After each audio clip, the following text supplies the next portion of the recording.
Hello, friend. My name is Ethan. I'm here to help you deepen your meditation practice and integrate it into all aspects of your life. The reason I do this is that meditation is best taught in relationship and one-on-one relationship rather than providing generic models of practice and trying to force those to apply to large groups of people. Instead, it's much better to be taught in relationship. So if you need help, please don't hesitate to reach out either through email or by booking a one-on-one session with me. I'd be happy to assist you in any way that I can. In this video, I want to address a question that I get asked a lot, actually, and it's a question that I have considered myself uh, over the course of my practicing of meditation, which is it better to meditate for 60 minutes or two 30-minute periods? What is going on here? We might think that because the time is the same, that therefore the outcome should be equal. The answer to this question is that it entirely depends on the individual, which I know is probably not the answer that most people are looking for. It's easier if there's an actual answer, but it really does depend. It can be the case that 60 minutes all at once is in fact better than two 30-minute periods. And the reason that this can be the case is that meditation, both in the short term, over the course of a single day, and in the long term, does have a compounding, nonlinear effect. And meaning that if you're doing a lot of practice all at once, this can lead to nonlinear effects of the practice, meaning more results. So for example, doing 10 hours of meditation per day over the course of 10 days during a meditation retreat is going to have a deeper impact than meditating 1 hour for 100 days.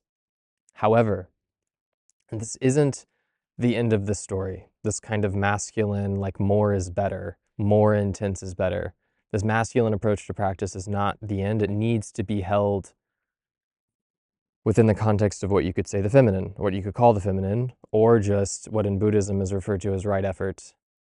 If we're not balancing the practice of meditation, our intensity of practice within the context of right effort, applying more intensity can backfire. This is extremely important, not to just assume that more is better, more intense practice is better. In Buddhism, right effort is defined as giving rise to wholesome states of mind, maintaining wholesome states of mind, letting go of unwholesome states of mind, and preventing unwholesome states of mind from arising. If the effort that we are applying in our practice of meditation breaches any four of those principles,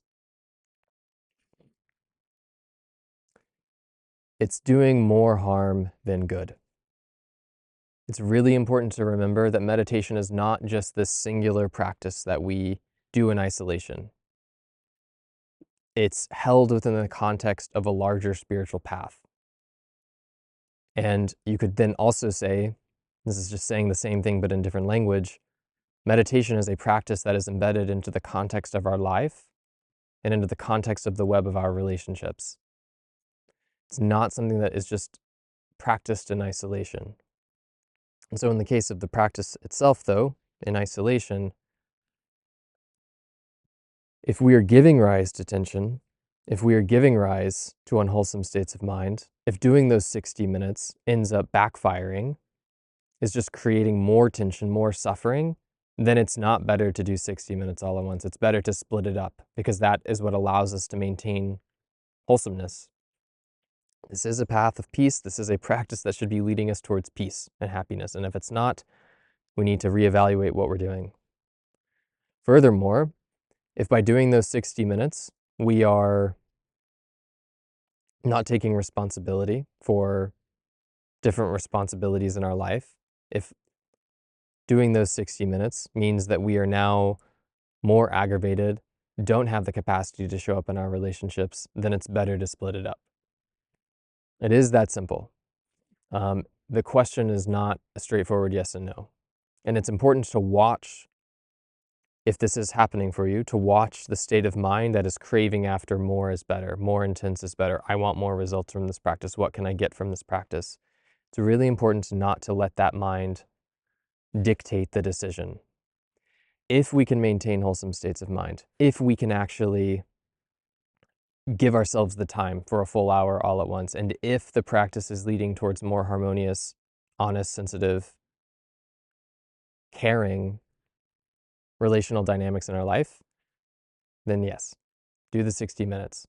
But it is important to remember that sometimes softness is more effective. Softness can lead towards better outcomes in the long run. And doing 2 30-minute sits is a softer approach to practice than 60 minutes all at once.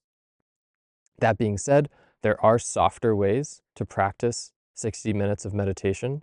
And I've made videos about that in the past that you can check out if you are interested. It is an enormous and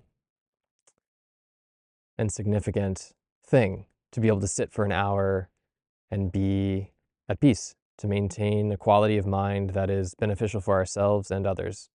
And it's incredibly powerful to be able to sit and have the capacity to face the challenges that arise during those 60 minutes and work through them skillfully.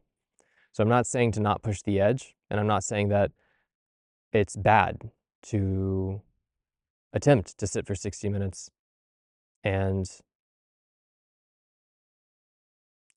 give ourselves the opportunity to make mistakes. It's okay to make mistakes. It's okay to push our boundaries, our edges, and then for that to backfire some.